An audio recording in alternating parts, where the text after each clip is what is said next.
Apollo Saturn V, designed to propel the United States manned lunar landing mission. 3 million parts from the labor of people at 20,000 companies, universities, and government facilities. A first stage assembled in Louisiana, using parts from Kansas, Missouri, Washington, and many other states. A second stage shipped to the Kennedy Space Center in Florida through the Panama Canal from California, with a stopover in Mississippi for testing. A third stage flown from California to Florida. An instrument unit from Alabama. The spacecraft came from factories in Oklahoma, New York, and California, and electronic systems came from such widely separated sources as Massachusetts and Wisconsin. Major equipment to prepare, test, launch, guide, track, and recover the spacecraft are the products of Minnesota, New Jersey, Pennsylvania, Arizona, Ohio, Tennessee, and other states.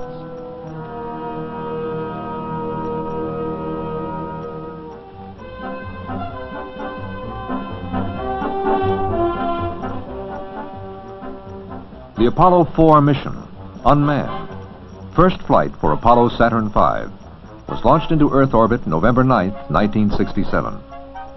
The Saturn V and its spacecraft stand as high as a 36-story building, and at liftoff weigh more than a U.S. Navy destroyer.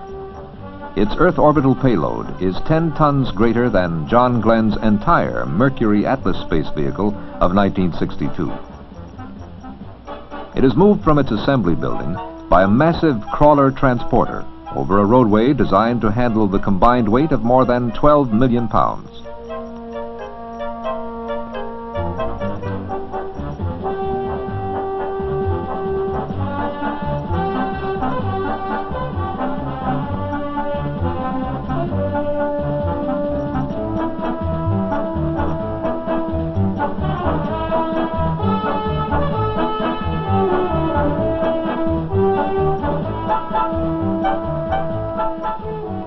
It is watched over in minute detail by an extraordinarily complex array of facilities.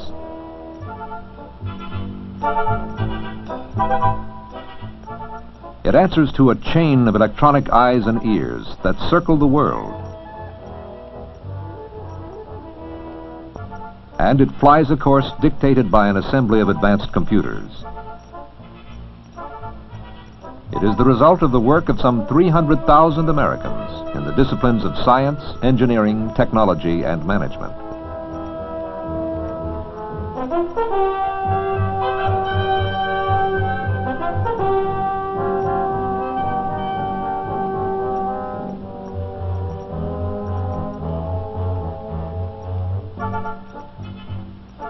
The entire space vehicle was to be launched in the first mission, rather than follow the step-by-step approach of earlier programs. A view of the Earth from the North Pole shows the planned course of Apollo. 2 circular orbits and 1 elliptical orbit. In addition to the liftoff from the Kennedy Space Center, the first, second, and third stage burns and insertion into circular orbit. Other high points of the mission were the reignition of the third stage over the western Atlantic, the first spacecraft propulsion system burn over the eastern Atlantic, an 11,000-mile peak altitude over the Indian Ocean during the elliptical orbit, the second and longest spacecraft propulsion system burn over the western Pacific, the re-entry, and finally a landing in the Pacific a few hundred miles northwest of Hawaii. During the 25,000-mile-per-hour re-entry into the Earth's atmosphere, the spacecraft was to be guided, as in the lunar mission, along a roller coaster flight path, heating as it encountered the atmosphere, cooling as it climbed back toward space, reheating as it again plunged into the atmosphere for the final descent.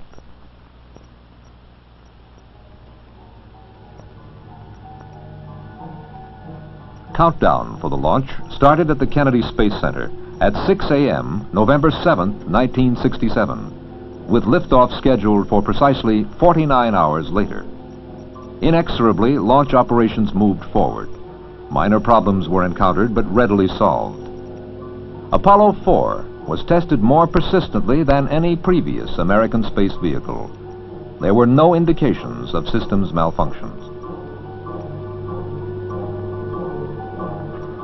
The countdown delays, so familiar in the early missions of previous programs, did not occur.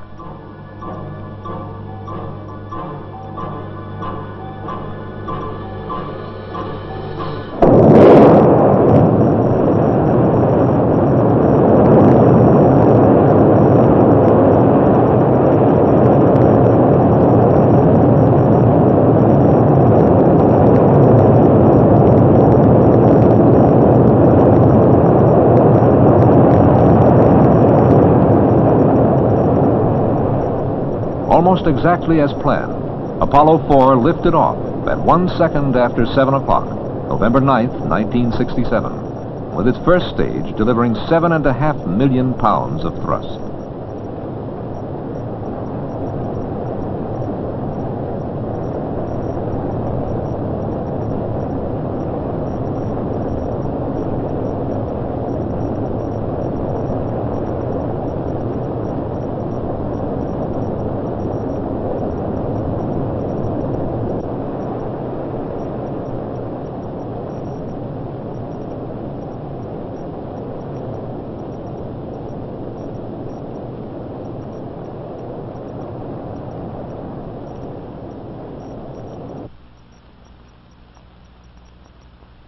Two minutes and 32 seconds later, as scheduled, the first stage burned out and separated, having consumed 4.5 million pounds of fuel.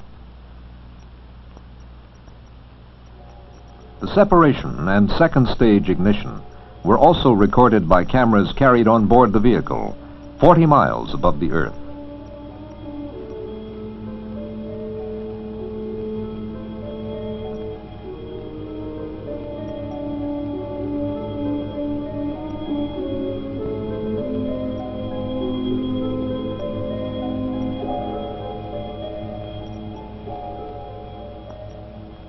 The camera gave engineers a close-up look at another event, the separation of the interstage structure.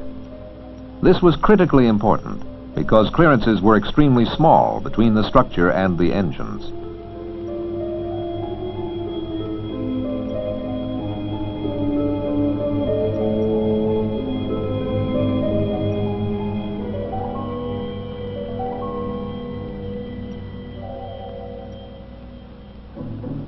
Shown in animation, the second stage performed perfectly for more than 6 minutes. A source of major developmental problems, the stage propelled Apollo 4 to an altitude of more than 100 miles.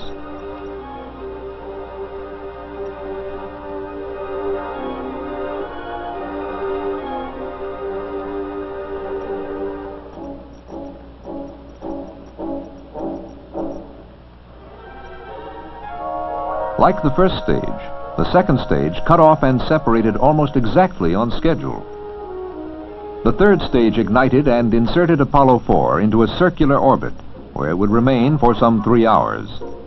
In slightly more than 11 minutes, Apollo 4 proved out Saturn stages that had required years to develop. But the mission had over 8 hours to go. Now the orbiting Apollo 4 had to be checked out remotely in anticipation of the next series of events, and ground support facilities had to be evaluated.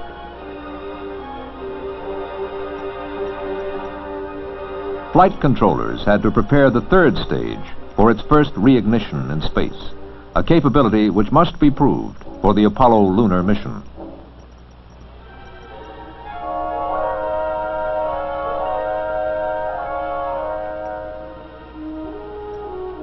One of the few irregularities of the entire flight occurred at this point, when data suggested that a valve on the Saturn V third stage had not closed as planned for the reignition. But technical skill paid off. The flight controllers quickly revised the pre-ignition sequence to compensate for the potential problem.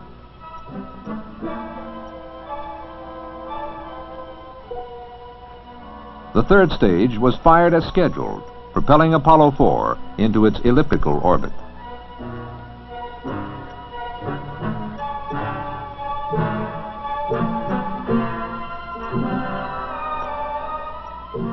"5 minutes and 25 seconds later, the stage shut down. Saturn V, whose guidance computer had made over 300 million calculations since liftoff, had placed the spacecraft on course.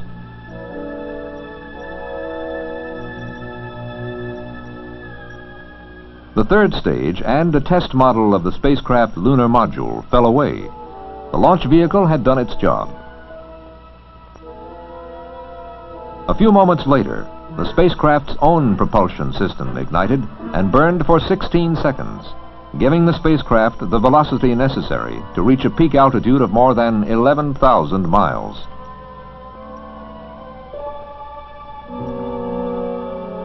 The spacecraft was oriented so that its heat shield was shaded from the sun, soaking in a temperature 150 to 200 degrees below zero.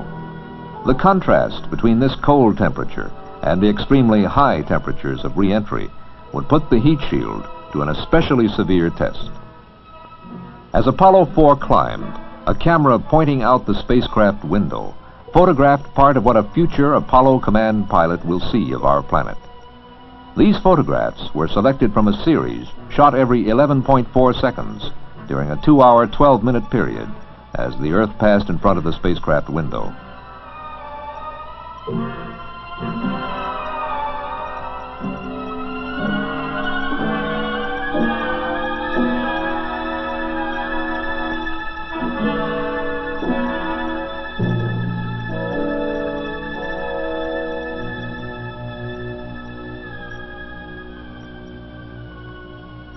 Apollo 4 reached 11,232 miles above the Indian Ocean at 5 hours, 46 minutes, 48 seconds after liftoff, and began its descent to Earth, responding to the pull of gravity, increasing in velocity as if it were speeding down a long hill.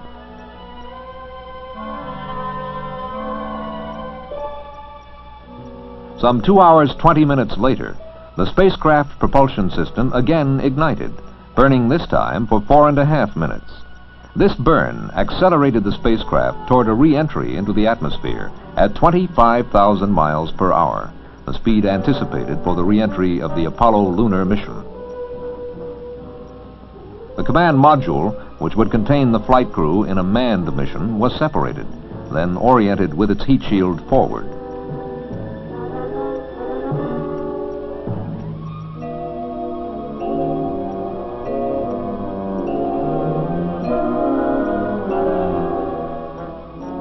At about 8 hours, 40 minutes after liftoff, Apollo 4 re-entered the Earth's atmosphere.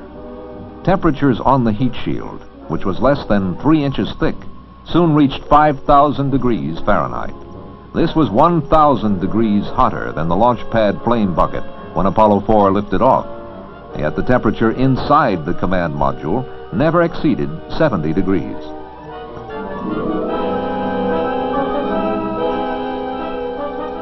Could we have seen the actual command module on its path toward Earth, it would have resembled a meteorite from space.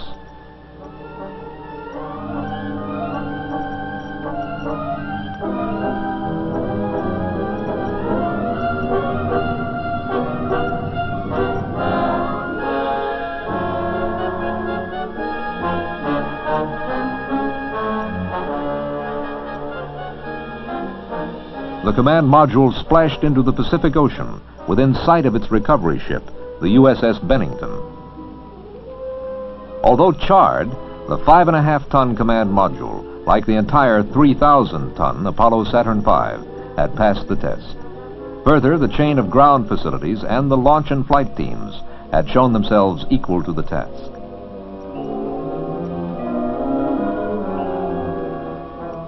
Some 8.5 hours after Apollo 4 roared off the launch pad at the Kennedy Space Center, the mission ended.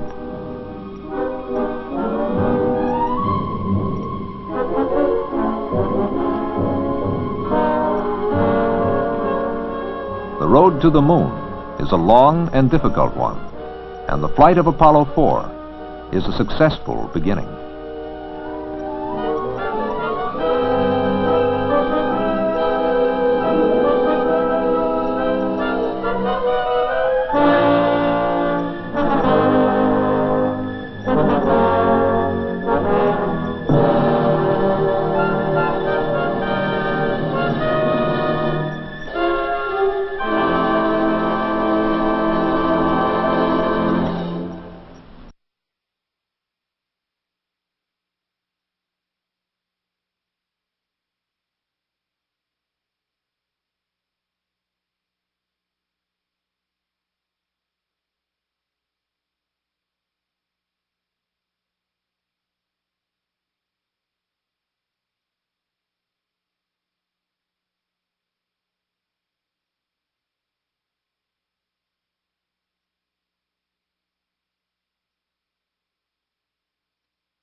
This is Apollo 5, the first all-up unmanned flight test for the Lunar Module, the spacecraft in which man will make his first landing on the Moon, the final major piece of Apollo hardware to be tested. Now the Lunar Module, dubbed LM-1, sits in its protective technological cocoon atop the tested and proven Saturn 1B launch vehicle, waiting for the boost into the environment for which it was designed, space. It will not return to Earth, but will continue in a gradually decaying orbit until it re-enters and burns up.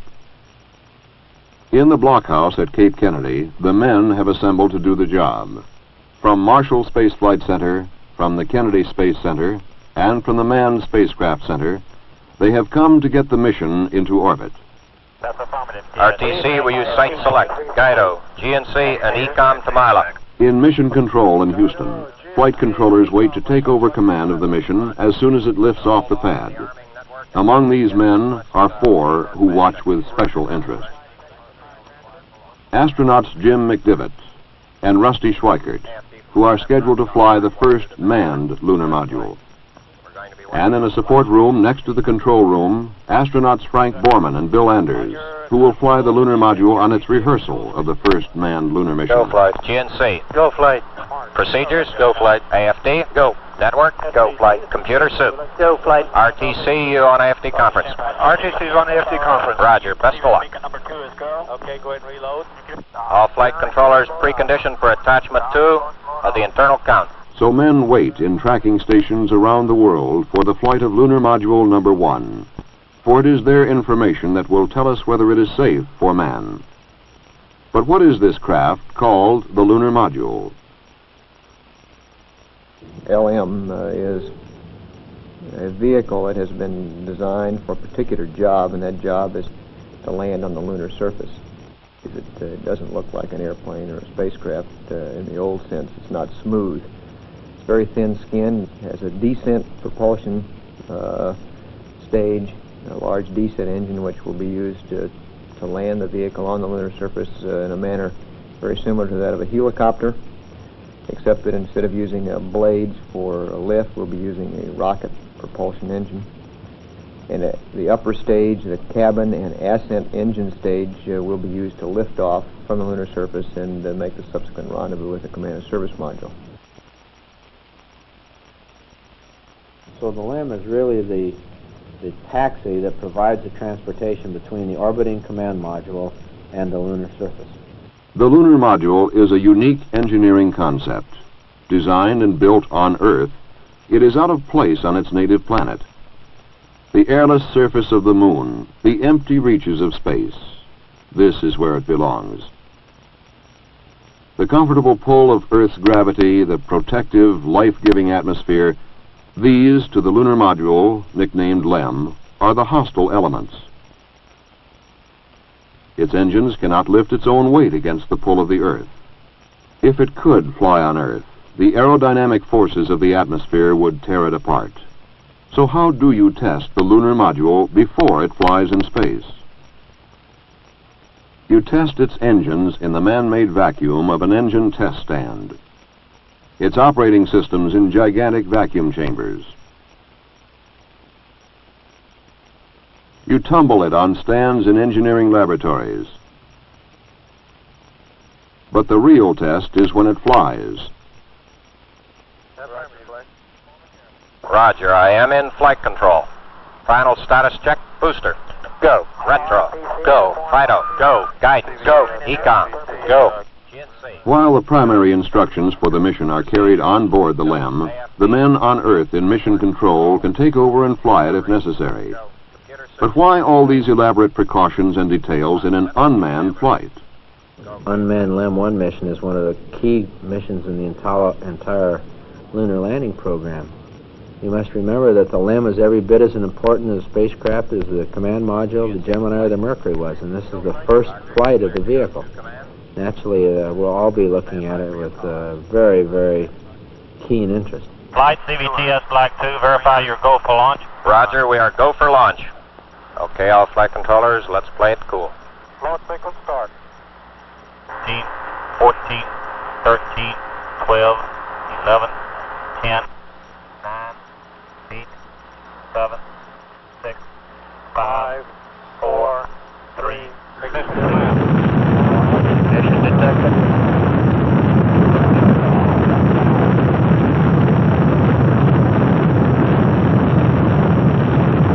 Transmit 5 enter. Climb start, 5 enter. Thrust okay. Affirmative. Program 11. Okay, TLK P11. Roll pitch start. Roll and pitch. Go on IP. Go IP.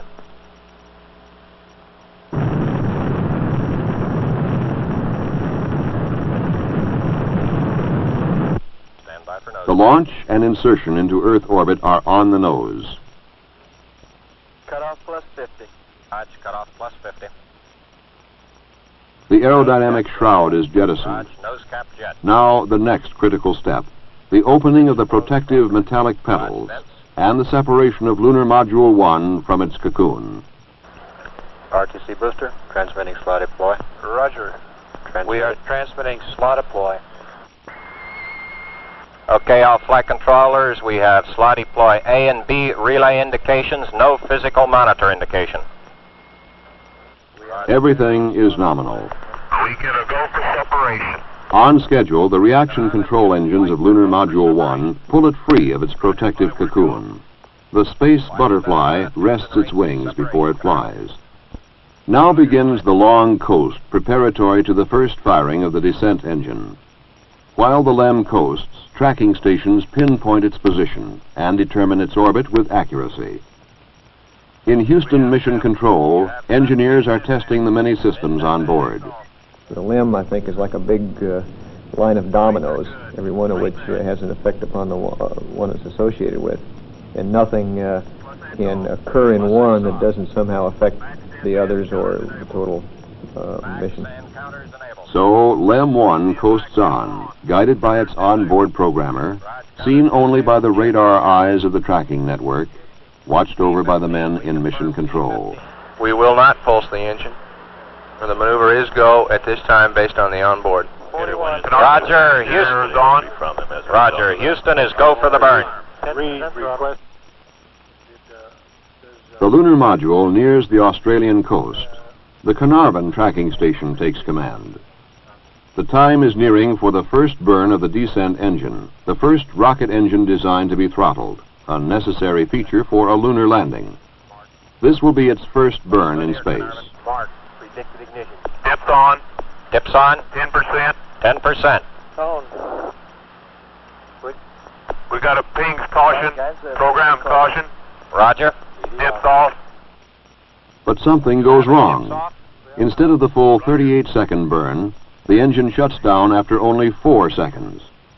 An early look at the data indicates the onboard computer did not allow for the tolerances and errors within this most complex of all missions.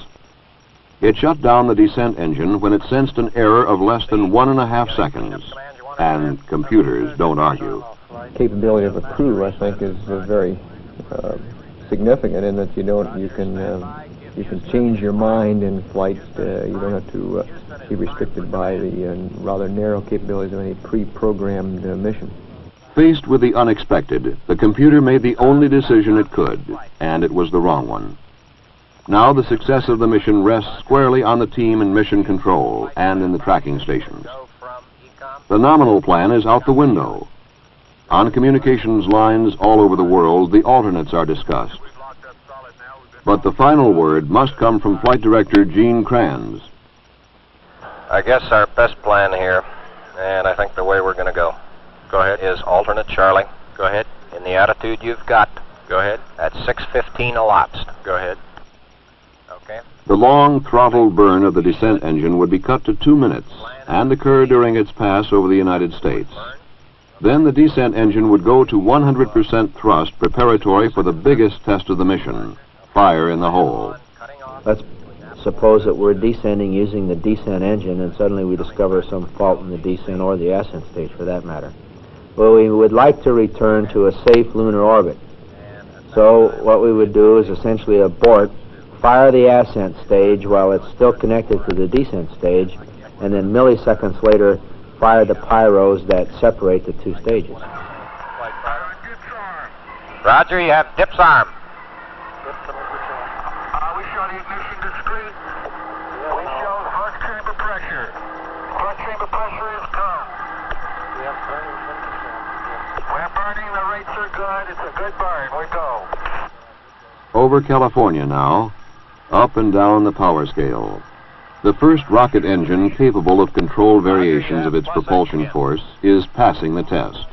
This is the time of maximum stress, on the lunar module and on the men, flight controllers, astronauts, and engineers, to whom Lunar Module 1 represents years of their professional lives.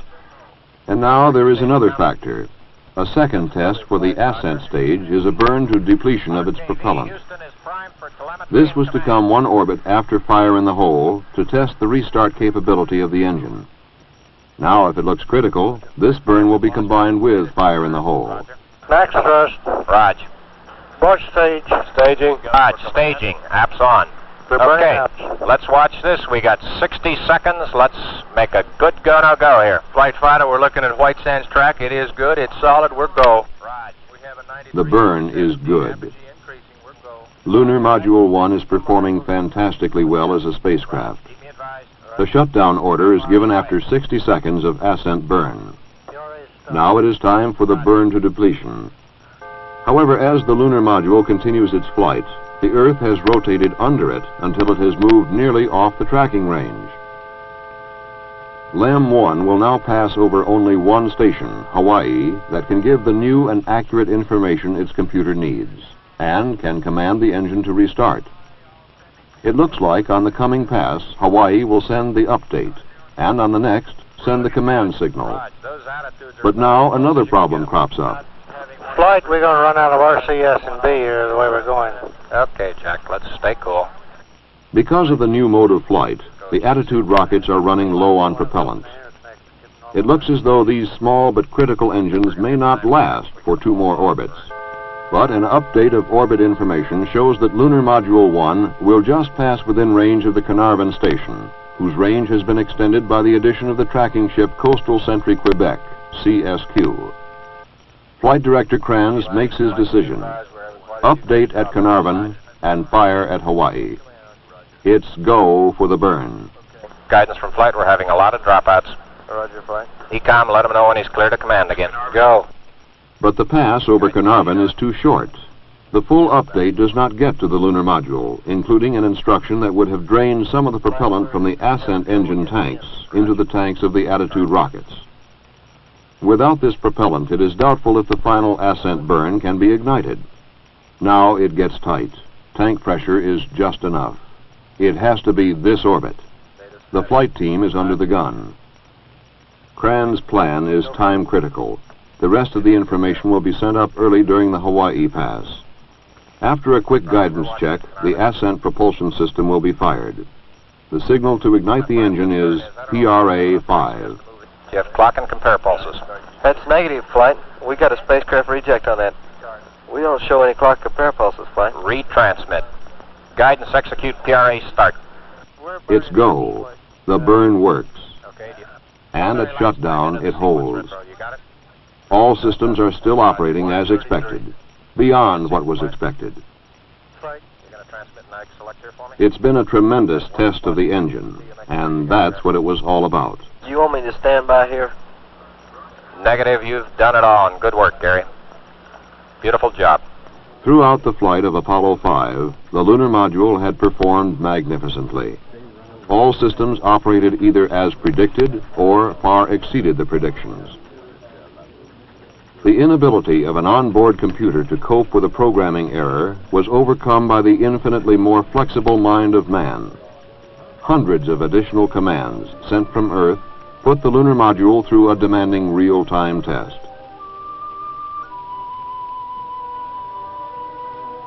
So, Lunar Module 1 tumbles on through space, its orbit decaying mathematically until it is destroyed by the atmosphere of an Earth on which it was created, but to which it cannot return. Lunar Module 1 was the first space test of a manned vehicle designed to explore another world. This was the flight of the machine. Soon, it will be time for man.